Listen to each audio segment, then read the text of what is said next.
అనిల్ గారు, బీహార్లో ఎన్నికలకు సంబంధించి ఎలక్షన్ కమిషన్ నోటిఫికేషన్ కూడా రిలీజ్ చేసింది. నెక్స్ట్ మంత్లో ఎన్నికలు కూడా జరగబోతున్నాయి. ఆ తర్వాత 14th రిజల్ట్ కూడా రాకపోతుంది. సరే, ఇవన్నీ పక్కన పెట్టేస్తే ఇండియా కూటమి, ఎన్డీఏ కూటమి పార్లమెంట్ ఎలక్షన్స్ జరిగిన తర్వాత బీహార్ తీర్పు చాలా కీలకంగా ఉండబోతుంది. ఆ తర్వాత జమిలీ ఎన్నికలు అంటారా, లేదంటే కొత్త చర్చలు చాలా ఉన్నాయి. సో మీ వ్యూ ప్రకారము బీహార్ ఎలక్షన్స్కి సంబంధించి ఎవరు గెలిచే అవకాశం ఉందని మీరు అనుకుంటున్నారు? బీహార్ గర్మసాల అయిపోయింది అది. I think Modi, BJP will lose definitely, because అక్కడ ప్రశాంత్ కిషోర్ ఉన్నాడు, ఆప్ ఉంది, ఇండి ఉంది, 3 ఓట్ డివైడ్ అవుతాయి కాబట్టి ఎవరికి ప్రత్యేకమైన మెజారిటీ వచ్చే పరిస్థితి లేదు. అండ్ చాలా ఈక్వేషన్స్ ఉన్నాయి ఇక్కడ. ఇండి పుంజుకుంటుంది అనుకుంటున్నాను నేను. ఇండియా కూటమి. ఎందుకంటే దేశవ్యాప్తంగా ఉన్న ప్రస్తుత వ్యతిరేక భావం బట్టి డెఫినెట్ గా అది provided now these leaders really work. ఇప్పుడు ఉన్నటువంటి వీళ్ళు చేసేటువంటి ఇంకా చాలా తక్కువ టైం ఉంది కాబట్టి ఉన్నటువంటి ఏమంటారు మోడీ మీద ఉన్నటువంటి వ్యతిరేక భావం అనేది ఇండియాకి బెనిఫిట్ అవుతుంది అనేది నేను అనుకుంటున్నాను నేను. సో చూడాలి. ఇప్పుడు కొత్త ప్లేయర్స్ వచ్చారు. ప్రశాంత్ కిషోర్ పోటీ చేస్తున్నట్టున్నాడు, యాప్ వచ్చింది. సో రాహుల్ గాంధీ దేశాలు తిరగటం వదిలిపెట్టి స్థానికంగా నిలబడి బీహార్ ని గెలిపించుకుంటే ఆయన ఆ యూనివర్సిటీలోకి వెళ్ళి ఆర్ఎస్ఎస్ గురించి మనం కామెంట్లు చేస్తా ఉన్నాం. ఆ కామెంట్ లేదు, ఆయన ఇండియాలో చేయాలి. అక్కడికి వెళ్ళి ఇక్కడికి వెళ్ళి చేసేది కాదు. ఇంటర్నేషనల్ మీడియా తెచ్చుకుని ఇక్కడ కామెంట్లు చేస్తా ఆయన గెలిపించే లీడర్ గా పని చేయాలి. ఇక్కడేమో ఇక్కడ కొడితే నువ్వు ఎక్కడికి వెళ్ళి ఏడ్చినట్టు ఆయన చేసేది. అంతే కదా. ఇప్పుడు నువ్వు మాట్లాడేది ఏదో ఇక్కడ నిలబడి ఇక్కడ నాగపూర్ లో నేను అనేదేమంటే, why did Rahul Gandhi not had a meeting in Nagpur? నువ్వు క్రిటిసైజ్ చేయాలనుకున్నప్పుడు ఆర్ఎస్ఎస్ ని నువ్వు నాగపూర్ లో సభ పెట్టాలా? అది లీడర్షిప్ అంటే, అది నీ ధైర్యం అంటే. అది నువ్వు చేయగలిగినప్పుడు నువ్వు మారుస్తావు. అది వదిలిపెట్టి నేను అమెరికా యూనివర్సిటీలో మాట్లాడతాను అని చెప్పి ఎక్కడో మాట్లాడొస్తున్నాడు. సో కనీసం ఇప్పుడు బీహార్ వచ్చింది ఏదంటే అతను కాకపోతే ఇంకొకరు సంబడి ఎల్స్ అనగాని తీసుకొని ఇండి కూటాన్ని గెలిపించగలిగేటువంటి అవకాశాలు అయితే ఉన్నాయి, భారీగా ఉన్నాయి. సో వాళ్ళు ఆ స్ట్రాటజిక్ గా వాళ్ళు మూవ్ అయ్యి చేసుకుంటే ఖచ్చితంగా బీహార్ ని ఈసారి ఇండి గవర్నమెంట్ కైవసం చేసుకునే అవకాశం అయితే ఉందన్నమాట. కానీ బట్ రాహుల్ గాంధీ ఇక్కడ ఆయన మెయిన్ క్లైమ్ ఏం చేస్తున్నాడు? ఈ ఓట్ చోరీ, ఈవీఎం గొడవలు, ఓటర్లన్నిటిని తీసేస్తున్నాడు. He is not a leader. Rahul Gandhi అవి కాదు కదా ఫోకస్ చేయాల్సింది. నీకు ఓట్ చోరీలో లేకపోతే ఇంకొకటి ఈవీఎం ట్యాంపరింగ్ అంటారు, అవన్నీ ఏమంటారు లాంగ్వేజ్ ఆఫ్ ఫెయిల్యూర్. అవి కాదు నీ ఫోకస్. నీ ఫోకస్ ఎట్లా ఉండాలా?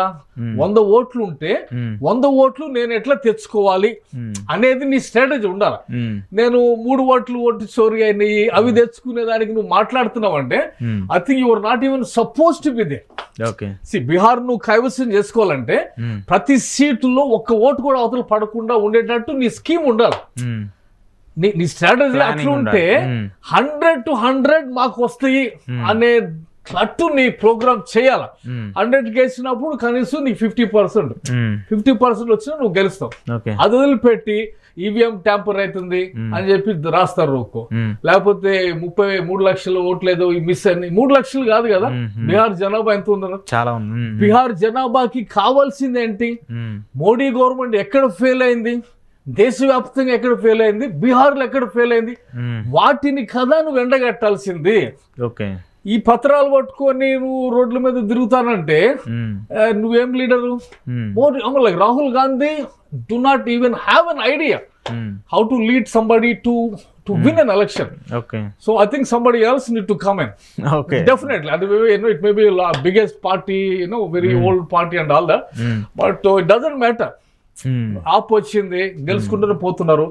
Maybe AAP will form government in Bihar. అవకాశాలు అయితే ఉన్నాయి ఇక్కడ.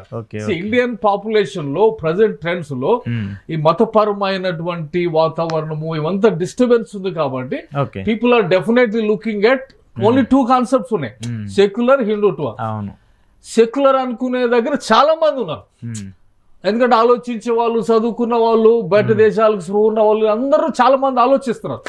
బట్ వాళ్ళకి కరెక్ట్ ప్లాట్ఫామ్ నువ్వు ఇవ్వగలగాలి. అది ఆపిచ్చింది గెలిచారు, ఇక్కడ కూడా ఇస్తే గెలుస్తారు. సో ఎవరు ఆ రూట్ లో వెళ్ళి ఆ వాదం బలంగా వినిపించగలుగుతారో అక్కడ ఖచ్చితంగా గవర్నమెంట్ ఫామ్ చేస్తారు, అవకాశం ఉంది. కానీ వీళ్ళు ఈ చిట్టా పథకాలు పట్టుకొని పోతే మళ్ళా ఇప్పుడు ఉన్నాయి కూడా పోతే.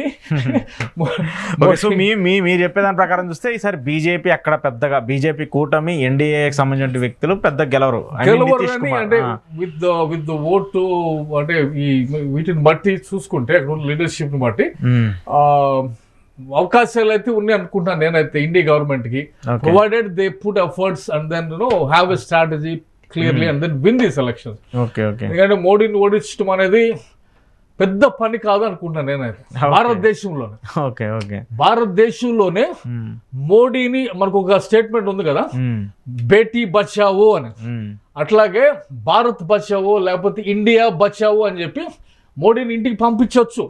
నేను question because the ideologies correct గా ఉన్నాయి, సెక్యులర్ ఇవి. ఎందుకంటే ఇండియా చాలా ఎడ్యుకేటెడ్ యూత్ పాపులేషన్, ఉమెన్, ఇవన్నీ చూసుకుంటే అన్ని డైమెన్షన్స్ ఉంటాయి కదా.